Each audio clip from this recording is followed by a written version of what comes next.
Assalamualaikum warahmatullahi wabarakatuh. Perkenalkan, nama saya Muhammad Adira Junior Guntara dengan NIM 2311868. Jadi di sini saya akan menjelaskan materi dari kelompok saya sendiri, yaitu strategi pembelajaran dan remedial teaching.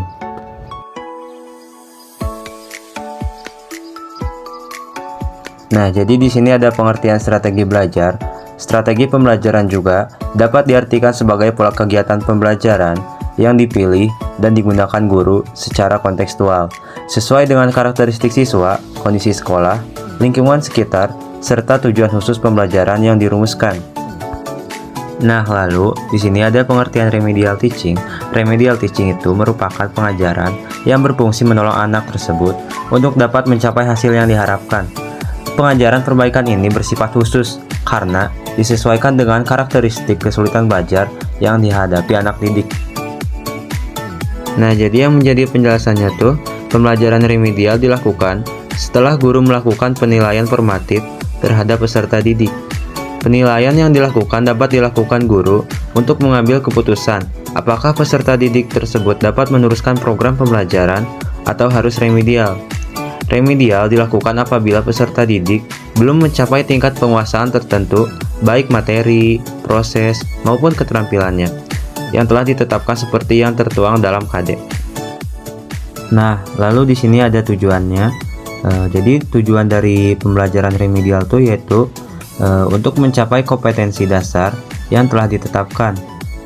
Lalu kemampuan yang diharapkan itu dapat berkembang pada peserta didik melalui pembelajaran remedial. Jadi yang pertama, memahami kelemahan dan kekuatan dirinya. Yang kedua, memahami penyebab kegagalan belajar. Yang ketiga, memilih cara untuk mengatasi kegagalan tersebut agar sesuai dengan modal dasar belajar yang dimilikinya. Yang keempat, menentukan sumber belajar yang sesuai dengan modal dasar belajarnya. Lalu yang terakhir, melakukan evaluasi diri. Nah, di sini ada fungsi dari pembelajaran remedial itu sendiri. Yang pertama, dapat mengidentifikasi kebutuhan siswa. Nah, jadi fungsi utama pembelajaran remedial itu adalah membantu guru mengidentifikasi siswa yang memerlukan bantuan tambahan dalam memahami materi pelajaran. Ini juga membantu mendiagnosis kesulitan belajar secara lebih spesifik. Lalu yang kedua, memberikan bantuan tambahan. Nah, salah satu fungsi utama pembelajaran remedial adalah dengan memberikannya bantuan tambahan kepada siswa yang mengalami kesulitan dalam memahami materi. Bisa berupa penjelasan tambahan, latihan lebih intensif, atau bantuan individual. Yang ketiga, mengatasi kesenjangan pendidikan. Ini tuh bertujuan untuk mengurangi kesenjangan dalam pemahaman antar siswa yang memiliki tingkat kemampuan berbeda. Jadi dapat dipastikan bahwa semua siswa memiliki kesempatan yang adil untuk berhasil. Lalu ada yang keempat, yaitu meningkatkan pencapaian akademik. Nah, salah satu tujuan utama dari pembelajaran remedial yaitu untuk meningkatkan pencapaian akademik siswa yang mengalami kesulitan. Dengan memberikan bantuan tambahan, diharapkan siswa itu dapat mencapai standar yang ditetapkan. Nah, lalu yang kelima ada meningkatkan motivasi siswa. Nah, dengan motivasi siswa, mungkin ya ada siswa yang merasa frustasi atau putus asa karena kesulitan belajar. Nah, jadi dengan memberikan dukungan tambahan dan merasa diakui atas usahanya, siswa dapat merasa lebih termotivasi lagi untuk belajar. Lalu yang keenam, memberikan rasa percaya diri.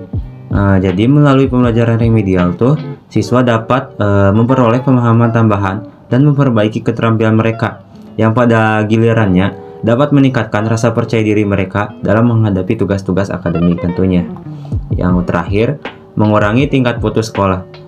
Jadi dengan memberikan mereka bantuan tambahan kepada siswa yang mengalami kesulitan, mungkin ya dapat membantu mengurangi tingkat putus sekolah dengan memberikan mereka alat dan keterampilan yang mereka butuhkan untuk berhasil di sekolah itu sendiri. Nah, lalu di sini ada tahap-tahap pembelajaran remedial. Yang pertama ada diagnosis.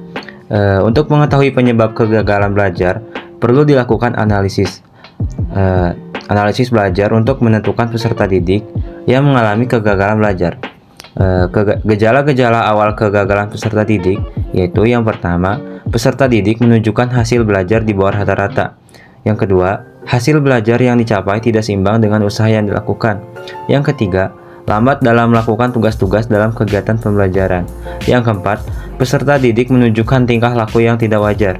Jadi, untuk mengetahui kesulitan belajar, dapat ditetapkan berdasarkan tingkat pencapaian KD, kedudukan peserta didik dalam kelompoknya, perbandingan antara potensi dan prestasi peserta didik, dan tingkah laku peserta didik di sekolah.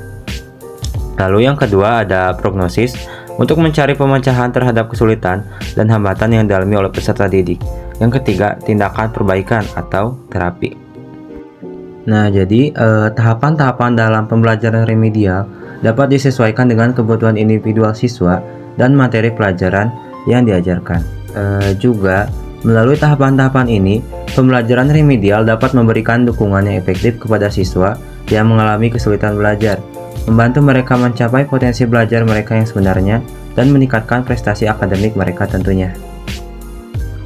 Nah, jadi di sini ada kesimpulan.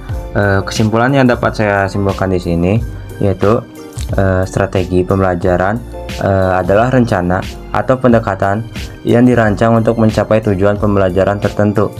Ini tuh melibatkan seperti pemilihan metode, teknik, dan sumber daya pembelajaran yang sesuai untuk memfasilitasi pemahaman dan penguasaan materi oleh siswa.